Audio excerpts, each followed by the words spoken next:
Meron akong sitaw na bago kong hinarvest doon sa aking garden. Join me guys kung paano natin pasarapin ang ating fresh harvest na ito at sariling tanim.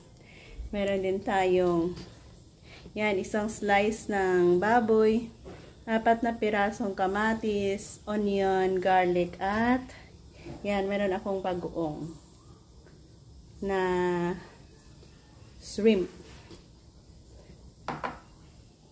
So baybayan nyo. At please do follow me para sa ating mabilis na paraan ng pagluluto ng ating long beans na ito. Nakat na natin at nalinisan ang ating long beans.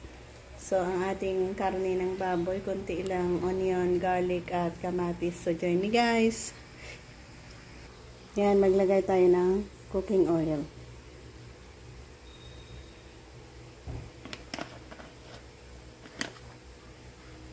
Ngayon na natin ilagay ang ating karne ng baboy. Uy! Sorry. Pritohin natin saglit yan. Konti lang.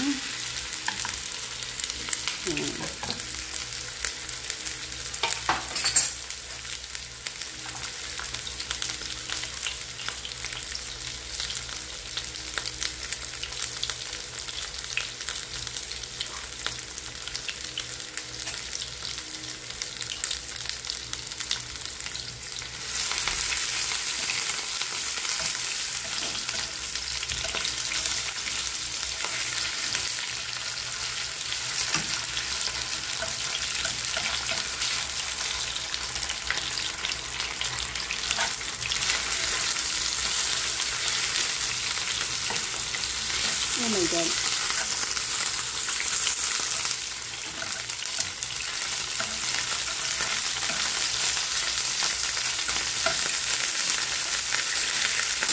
Ayan. Sa another side, lagay natin ang onion, garlic, at kamatis. Sabay na.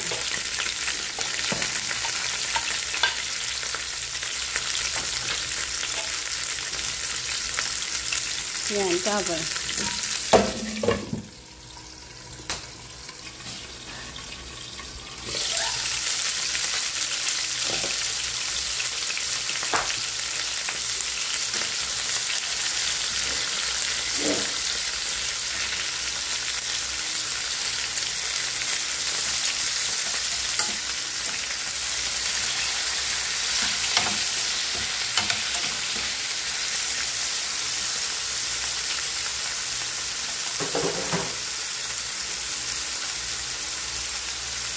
Ilagay na natin ang ating sitaw. Ito yung technique para hindi titigas ang sitaw natin. Igala natin sa pagprito. Cover. Ayan, haluin na natin.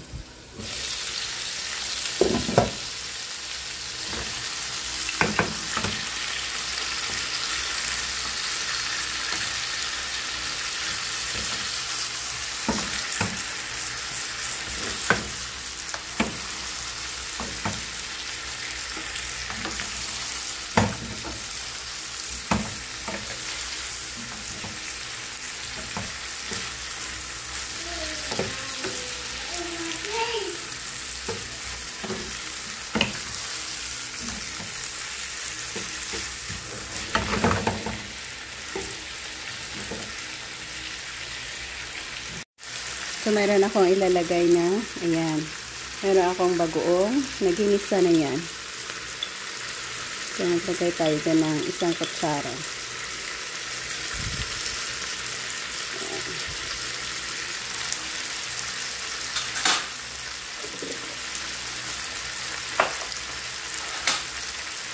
Isang kutsarang bagoong para sa ating sitaw. Ginisang sitaw. And cover again.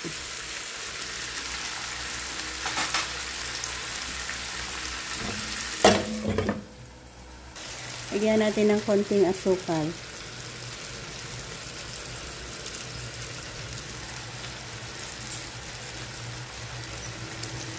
vinegar, konti.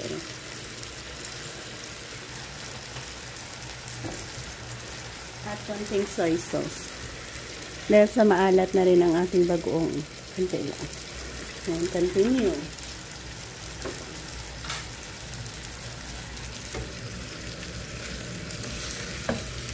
Haluin. Continue pa natin dyan. Lutuin ng few minutes. Yan, dito na tayo mag-e-end. Nakuha na natin ang sakto. Malambot na rin ang ating sitaw. At luto na rin ang ating baboy. So, thank you again for joining me sa ating pagluluto sa araw na ito. Yan, sarap ng ating ulam. So, bye-bye guys! Yan, ready to serve na guys. Masarap ang ating ulam.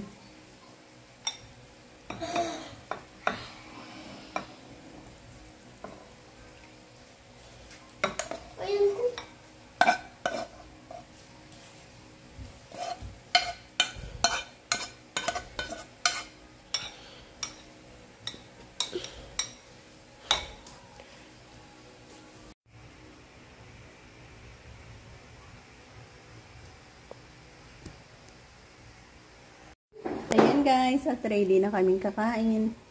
Easy at simpleng paraan ng pagluluto ng sitaw.